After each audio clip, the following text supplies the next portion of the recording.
Watukufu timwezini Ivan Tuhezwajau. Marhaba de Fumurdungao harna Gazette Lanyu Kwezi TV. Bonsoir Jaidi, bonsoir à tous et merci de nous retrouver pour ce nouveau journal. Raskitambeli harmaya mahabari leo ritora kahani lycée Ikeibala hasbabu zizo za virajana homaliza mtaalamu wa penturi gose asutia range hohereza tarehe ya maore mahelezo pia tutorpara na Gazette Lanyu. Et maintenant les titres de ce mardi 16 novembre. Après de nouvelles violences, le lycée de Kahani est resté fermé aujourd'hui, et ce pour 2 jours. Sur place, la population est à bout, comme vous le verrez dans un instant. Et on terminera ce journal en parlant d'un peintre mahorais. Il s'appelle Ghost et il a décidé d'utiliser son art pour valoriser l'histoire de son île en peignant des maisons traditionnelles, aujourd'hui presque disparues. Et je vous le disais en titre, le lycée de Kahani est resté fermé aujourd'hui, et ce pour 2 jours. Cette décision fait suite à de nouvelles violences survenues hier autour de l'établissement. Personnel comme riverains n'en peuvent plus de ce climat délétère. C'est ce que vous avez pu constater, Jaidi Maolida, sur place aujourd'hui. Ivani asbabu zitendwa za hijirishana lycée ya Kahani Ikeibala milango yahe leo wantwahazi wakaparana haufikiri heli watu parao jawabu na revulishe pia mahelezo. Les images parlent d'elles-mêmes. Le lycée de Kahani a une fois de plus été le théâtre de violences inouïes hier lundi. Aujourd'hui, le lycée a été fermé administrativement. Jérémy, professeur de lettres au sein de l'établissement, ne se remet toujours pas de ce qu'il a vécu. Les violences se perpétuent et surtout augmentent en intensité. Et hier, je l'ai très mal vécu. J'ai très mal vécu, j'ai trouvé que le niveau de violence n'avait jamais été aussi fort. Il y a eu beaucoup de bagarres dans le lycée, à l'extérieur du lycée, beaucoup de lacrymogènes, beaucoup de grenades explosives. Les élèves entraient, sortaient, enfin les élèves, les jeunes, je ne sais pas s'ils sont élèves du lycée ou pas, entraient et sortaient plus ou moins à leur guise. Nous avons essayé de confiner les élèves dans des salles de classe, mais c'était très compliqué de les tenir. On sent qu'au niveau de l'autorité, on commence un petit peu à perdre le contrôle et ça on ne le veut pas. C'est vraiment la pire des choses pour nous. Mercredi et vendredi dernier déjà, des violences ont eu lieu. Des gendarmes ont été blessés et ont été mis à l'abri par le personnel de l'établissement dans le lycée. Un élève a subi une attaque au chombo. La fermeture administrative doit prendre fin jeudi prochain avec une jauge réduite. Cette réouverture se fera sans doute sans une partie du personnel. Hier, lundi, c'était vraiment la pire journée que j'ai vécue au lycée de Kahani depuis que j'enseigne ici. Et aujourd'hui, là, comme par hasard, donc, ils nous font cette fermeture administrative. Nous considérons qu'il fallait la faire bien avant, qu'il y a vraiment une faute des autorités ici. Et que donc pour jeudi, le temps de pause est insuffisant. Il faut vraiment apaiser les tensions. Le danger est toujours présent car, comme nous l'avons dit, la jauge réduite ne suffit pas à mettre fin aux violences. Moi, je crains franchement que jeudi, de nouveau, il y en ait des violences, malgré cette jauge réduite. C'est pourquoi nous avons décidé d'exercer notre droit de retrait pour jeudi également. Tout comme les élèves et le personnel de l'établissement, la population subit également ces violences. Fatima habite juste en face du lycée et à l'image du ciel aujourd'hui, son quotidien dans le village baigne dans la grisaille et l'orage. Une situation devenue insupportable pour cette mère de famille. Quand je me lève, je prépare mes enfants, je tends mon oreille pour savoir est-ce qu'il va y avoir des cris dehors ou pas. Donc quand il y a des cris, je sais que ce qui va suivre les cris, c'est les gaz lacrymogènes qui atterrissent dans mon jardin. Et c'est mon quotidien. Je me souviens d'être tombée dans les pommes la semaine dernière, où debout, j'étais complètement... j'ai suffoqué. Si la population de Mayotte ne se lève pas, ne se réveille pas, on n'aura pas de solution. Parce qu'il ne faut pas s'attendre au village de Kahani de nous aider. Une assemblée générale s'est tenue aujourd'hui en présence de nombreux membres du personnel de l'établissement. Ces derniers font part de leur détresse face à une situation qui ne cesse de s'empirer. Depuis la rentrée de septembre, 6 caillassages ont visé le lycée Gustave Eiffel, sans compter les nombreux débordements à l'extérieur. Tous ici n'espèrent qu'une chose, un retour à la sérénité afin de continuer à faire ce qu'ils font de mieux, éduquer. Ni lycée ya Kahani balwa harmwa siku mbili itubwa ya hoa. Watohazi wengi wao warongwamba ataya hoa yone kawatunda hazini mana wao walemewa wasumia prefe aveja ula kusudi ata wakawasuri tena maondo yani wayawona wendra hazini. tena wakazi neo walemewa unuka gazi lacrimogeni managoni wasdisa wajau vani linde tongozini sokoma usofi. Ivan, on parle de tortue maintenant. Oui, avec la maison de la tortue, plus précisément, portée par l'association Oulanga Nanyomba. Le chantier devrait commencer début 2022.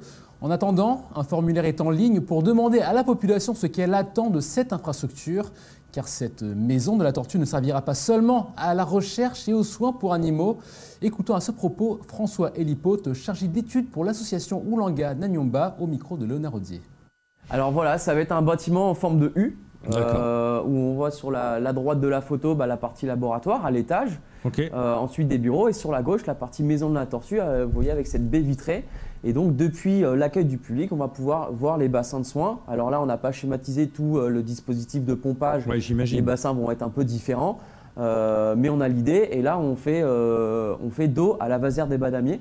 Donc on est aussi dans un cadre, dans un espace naturel. C'est pour ça que le bâtiment est en bois. On a réfléchi à tout ça, à s'inscrire un peu dans le paysage. On travaille avec une entreprise qui va faire la muséographie, justement. Donc c'est-à-dire concevoir les outils, concevoir un schéma conceptuel de visite, en fait. Ah oui, donc la muséographie, c'est pour définir comment on va visiter l'intérieur, c'est ça ? C'est exactement ça. On va, quelle lumière, quels outils, si on va mettre des vidéos, voilà, c'est vraiment tout concevoir. Tout concevoir. Voilà, donc là, on est vraiment à la base. Et la base, c'est un peu tout le monde. Et un mot de santé dans votre 19h. Alors que les cas de Covid-19 repartent à la hausse ces dernières semaines à Mayotte, en métropole, l'épidémie a bel et bien redémarré. Avec un taux d'incidence qui vient de dépasser les 100 cas pour 100 000 habitants, il a été décidé de rétablir des restrictions sanitaires, telles que le retour du masque dans les écoles ou encore les contrôles aux frontières. J'ai dit.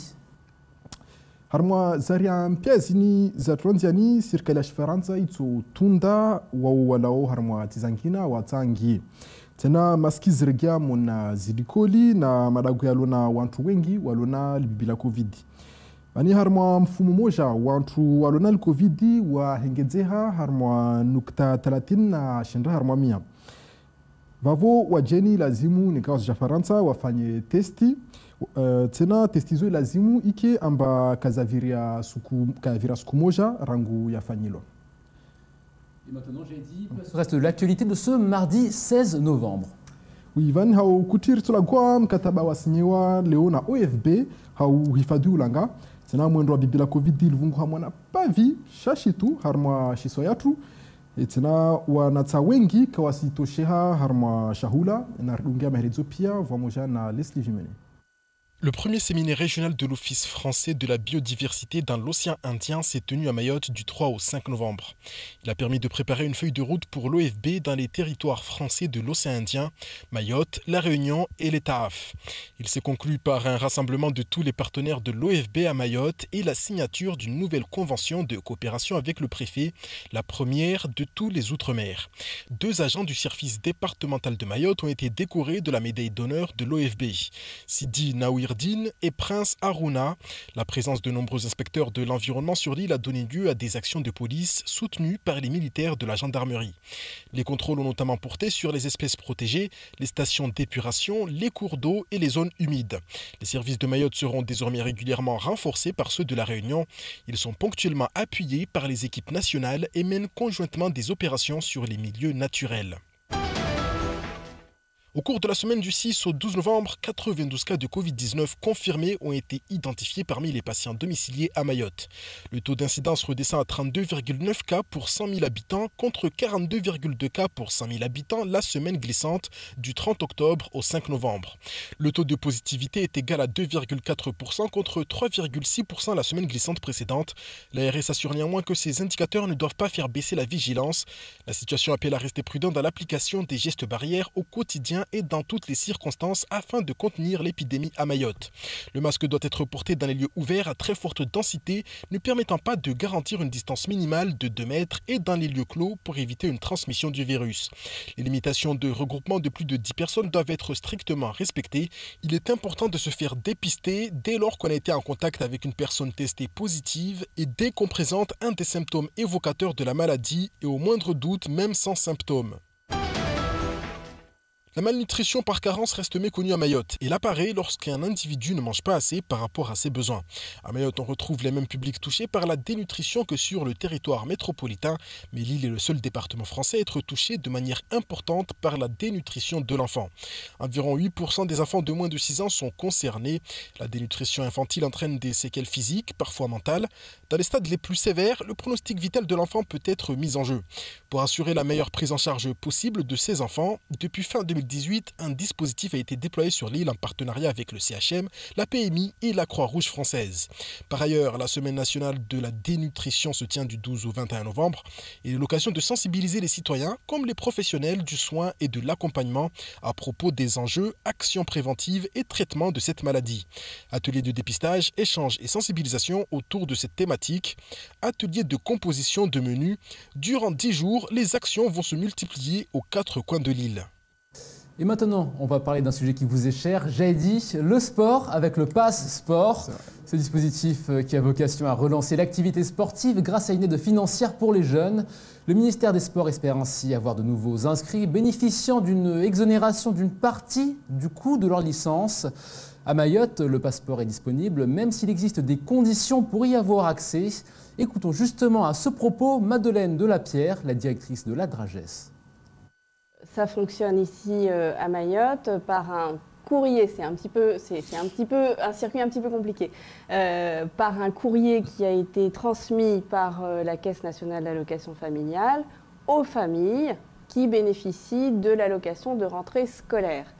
Par rapport à ce courrier, il leur est dit, voilà, madame, monsieur, votre enfant ou vos enfants peuvent bénéficier d'un bon de 50 € permettant non pas d'avoir 50 € sonnant et trébuchant, hein, on ne va pas chercher un billet à la banque, mais d'avoir une possibilité d'avoir une inscription, disons, gratuite ou exonérée d'un certain montant dans le club de leur choix, donc dans leur quartier.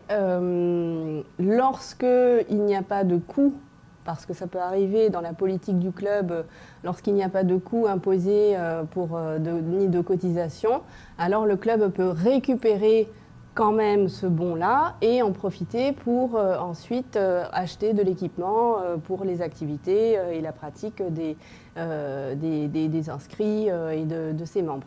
Et pour finir ce journal, nous allons nous intéresser à un peintre mahorais qui a décidé d'utiliser son art pour valoriser l'histoire de son île. Il s'appelle Ghost, il est originaire d'Aqua et il est notamment l'auteur de toiles sur lesquelles il a peint des habitations traditionnelles mahoraises, aujourd'hui quasiment disparues. Il a accepté de nous parler de son travail, de ses inspirations et de sa motivation à préserver le patrimoine local, j'ai dit. Waivani Ghosti we washakwa we peintre yani mtaalamu ate urangi armabao leo arheleza haziahe ivan rakotobaudi akana we leo narvusha maelezo. Souvenez-vous, c'était le mois dernier. Les archives départementales organisaient une exposition sur le bâti traditionnel mahorais pour les journées de l'architecture. Sur les panneaux, des peintures de Nyumba et Banga d'une autre époque, réalisées par Ghost, un peintre mahorais, soucieux de valoriser l'histoire de son île. L'archive départementale me sollicite pour travailler sur ce projet.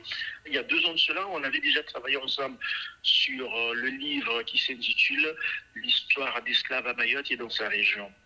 Donc à partir de ça, ils m'ont dit « bon, ça se peut qu'on te sollicitera aussi pour d'autres projets. » Donc l'année dernière, ils m'ont dit que probablement pour l'année 2021, on va te solliciter pour travailler sur des tableaux concernant plus précisément les habitats mahorais. 1 mois et demi lui a été nécessaire pour réaliser ses toiles.